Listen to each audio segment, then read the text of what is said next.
Devenir un bon citoyen métropolitain conscient qu'ensemble c'est mieux, c'est ici en s'informant sur l'essentiel de l'actualité de Grenoble-Alpes Métropole et ses 49 communes, comme tous les week-ends. Bienvenue.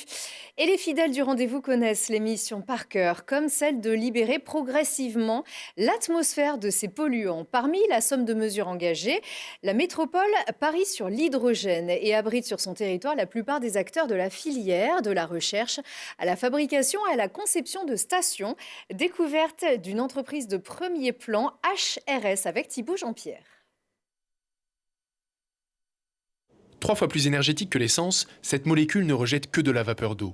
Son nom, l'hydrogène. Filière d'avenir, la France investira 7 milliards d'euros à horizon 2030. Les stations de ravitaillement à hydrogène de l'entreprise HRS pour Hydrogen Refueling Solutions ont assurément le vent en poupe. Vous avez beaucoup d'industries qui ont fait le pari de l'hydrogène. Je ne vais pas citer les grands noms de l'industrie, de l'ingénierie, qui travaillent beaucoup sur l'hydrogène. Donc oui, moi j'y crois. Et oui, je pense que c'est une vraie énergie d'avenir qui peut remplacer les sources d'énergie à émissions polluantes. Créée en 2004, l'entreprise iséroise HRS est spécialisée dans la fabrication des stations de chargement à hydrogène à forte capacité.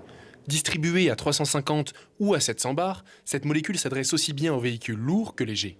L'enjeu, verdir un hydrogène jaune dont la production provient à 95% des énergies non renouvelables. De toute façon, même si on prend l'hydrogène jaune, c'est de toute façon plus propre et beaucoup plus propre que d'utiliser une voiture thermique, ça c'est sûr. Voilà. L'ambition est évidemment de tendre vers l'hydrogène complètement vert. Donc c'est pour ça qu'il y a de gros projets en ce moment de génération, si vous voulez, de très gros électrolyseurs proches de sources d'énergie renouvelables. Entrée en bourse en février 2021, HRS a levé 74 millions d'euros. Pour un total de 15 millions d'euros d'investissement, le nouveau site de Champagné permettra le doublement des capacités de production d'HRS et la création d'une centaine d'emplois. HRS, c'est un produit de ce qui a été innové, conçu dans les laboratoires du CEA. Donc c'est pour nous une grande fierté de voir que, initialement, la recherche et le développement permettent de générer les startups qui deviennent ensuite les entreprises, qui passent en phase production et qui restent sur le territoire. C'est quand même une belle histoire, non ? Entre 2009 et 2019, 34 stations à hydrogène ont été vendues par l'entreprise iséroise. Son ambition pour 2025, vendre 100 stations de ravitaillement sur un marché européen en pleine expansion. Et donc l'objectif, c'est de devenir le leader du ravitaillement à haute capacité avec 100 stations d'ici à 2025.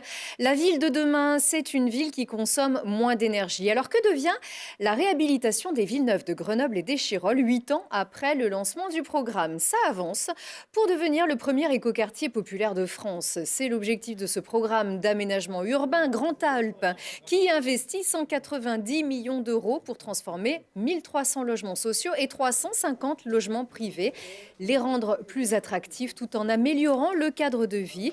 Une nouvelle étape vient d'être signée. C'est une deuxième étape. 586 logements vont être rénovés prochainement.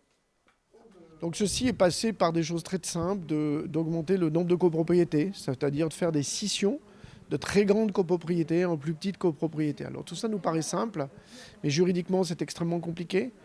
Le plan de sauvegarde numéro 2, c'est effectivement les travaux de réhabilitation thermique sur les logements qui seront menés quasiment avec des coûts quasiment près de 70 000 euros par logement. Là aussi, pour les faire passer d'une catégorie thermique de niveau E, DE, à une catégorie de niveau B. C'est un plan de sauvegarde qui va sauver, on va dire, la Villeneuve, c'est qu'à de le dire.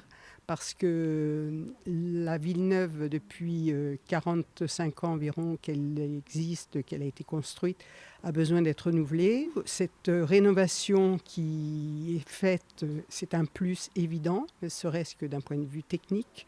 Au niveau phonique, thermique, ça va être un plus pour les habitants. Et puis surtout, ça redonne un petit coup de beauté, on va dire comme ça, à l'extérieur. Si quelque chose se passe, ça va attirer de nouveaux habitants aussi, de manière à ce que la mixité sociale soit encore plus présente qu'elle ne l'est actuellement.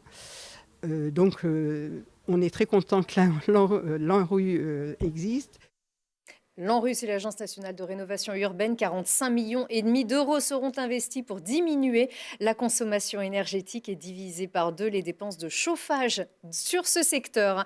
On baisse le rideau de cette édition avec un clap de fin, celui de cette drôle de saison réduite de moitié et sans phase finale pour les brûleurs de loups qui se sont offert le leader dans leur patinoire métropolitaine. Pour cette dernière victoire 3-2 de Grenoble face à Rouen. Rouen qui avait été sacré champion de France au terme de cette unique phase d'un aller-retour. Mais le CNOSF, le Comité national olympique et sportif français, a donné raison au club de Grenoble qui conteste l'attribution d'un titre étant donné les circonstances. Et c'est ce qui avait été décidé en début de saison. Reste à savoir si la fédération va accepter et donc retirer le titre à Rouen en espérant retrouver les bonnes bases d'un vrai championnat cher à Grenoble et au public. Et c'est la fin de cette édition. Très bon week-end.